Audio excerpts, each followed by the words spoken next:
Hi, I'm Pops, and welcome. The second part, Saturday morning cartoons, baby. Batman animated series. Aren't you having a blast? I mean, it has been so much fun going through a rewatch, sharing the perspective and the thoughts and reactions with you guys week to week. We have ups and downs, highs and lows, great episodes, mediocre episodes. Even a bad episode is still so far superior than most shows. I hate calling it bad because it's really, really not. This week we get a great one because we get Mad Hatter, right? And what we've had so many times, right? From Clayface to Mr. Freeze, so many great introductions or sort of elevations of characters and rogue gallery villains from the Batman universe. Because as this show was unraveling in the 90s, it really was lifting up characters that were, I don't know, to say they're average. It's just like Clayface wasn't really like on my radar screen. There was a couple cool comics, right? Mudpack is a fun little comic book series if you like Clayface. Mr. Freeze was kind of hokey, but once you get to Batman animated series, everything changes. And I think Mad Hatter really fits that. Like I didn't really care too much about Mad Hatter, but here when we really get an origin story, and you really do get an origin story, right? Because Jervis Tetch is a scientist working on mind control. And I really thought about this is kind of what they made the Riddler in Batman Forever. Like they really messed the Riddler up tremendously in that movie. And I even didn't hate Jim Carrey as the Riddler. I just think the Riddler wasn't written well. Like it was just not a good story arc, an introduction, origin, any of that. Like he literally is more like what Jervis Tetch should have been about mind control. And it's kind of an interesting episode because it's kind of a slow and tedious episode, but then it has really like that cool 1960s, 1966 Batman, like big trap thing at the end, which I really, really love. Don't know how they have money and time to put all that together, but they always do. And it always is, it always fun and is amazing. And no one ever asked that question. So the mice. Okay. So he has these mice in like he's doing his brain thing and he can like make them have a tea party and you're like, haha, see what you did there. And you have this like boss lady and you have Bruce Wayne and you have this sort of interaction because uh Tetch is really in love with Alice and she's the assistant, right? And there's a boyfriend and he doesn't really quite understand how to navigate this. He's like the uber weird nerd who misinterprets everything. He's involving controlling people's brains and stuff, but he doesn't really want Alice as like a puppet. He really wants her to like him, right? So when the boyfriend breaks up, he uses that as his chance to make a move, basically, right? And Batman is on patrol, and there's all these crazy moments where you have Batman trying to piece together. Oh, he finds these little microchip cards. Alfred sees it in a book, which refers to the poster that Bruce sees when he visits his Tetch's lab or the office.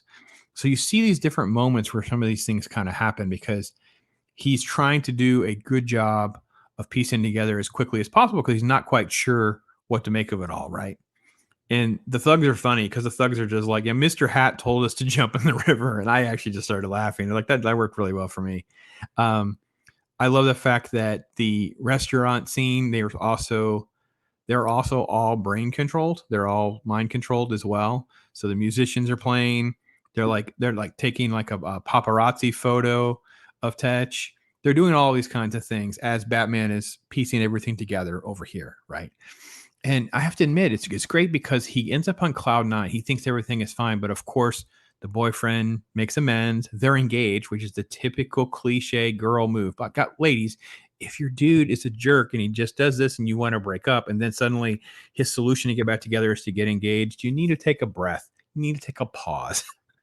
You need to talk to Pops. I'll tell you, talk you off the ledge. Just give it a minute, right? Okay. So, boss lady, she's a part of all this. Bruce is there. There's part of all this kind of stuff. And you sort of think how things are piecing together.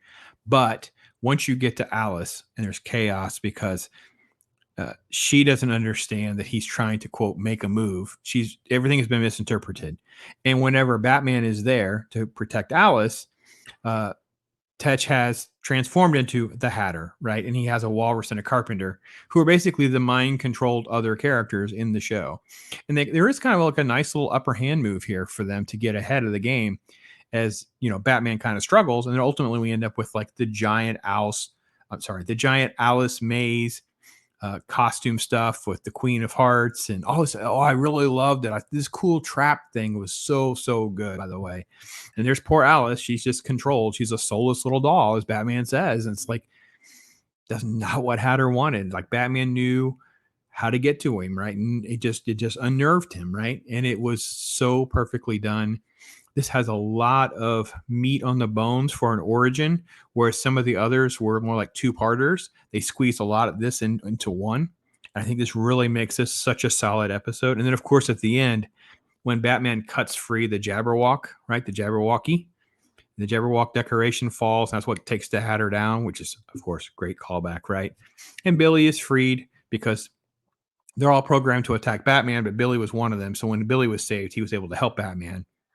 And I think he was great. And Tetch is left in a perfect state for Arkham because he's just mumbling Alice in Wonderland lines, Alice in Wonderland tropes. I think it's just great. This was really one of my favorite episodes because I didn't expect it to be as rich as it was on the rewatch as I remembered. I just didn't remember it as there's so much more there than I realized. And I'm really happy that it was. So anyway, I'm going to hit you with some more retro cartoons. Hopefully that goes well and you guys can enjoy those. Did have a couple that were copyright flagged. So bear with me as we're trying to piecemeal a couple things together on that. But I can tell you this, I'm enjoying that. I'm enjoying the feedback from you guys. Love more of your suggestions, those kinds of things. Thank you so much for watching. Hopefully you enjoy the rest of your weekend. Thank you so much. I am Pops.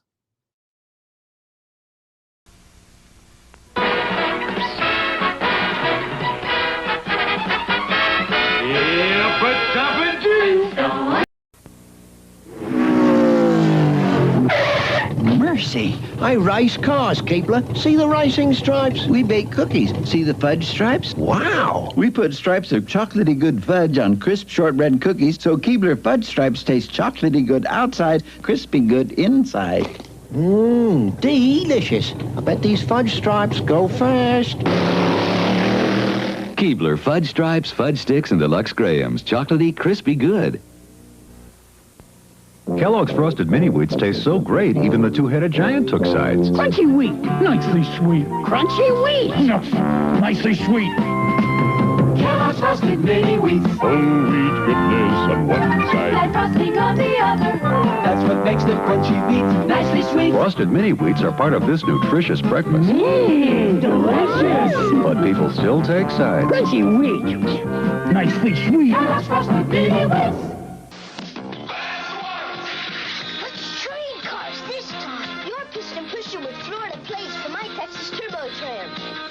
Fast Ones, each sold separately with one-of-a-kind Fast Ones plates from all 50 states and cut-out certificate of ownership. Great-looking cars. Look at them go. That's why they call them Fast Ones. All right. Fast Ones Piston Pusher. Turbotram sold separately from Kenner.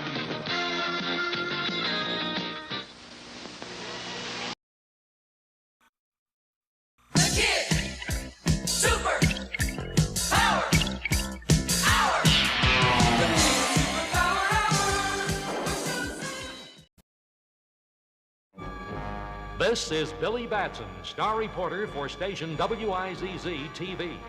He has been picked by the aged wizard Shazam to carry on the wizard's lifelong crusade against crime and the forces of evil. When Billy speaks the wizard's name, Shazam! Billy becomes Captain Marvel.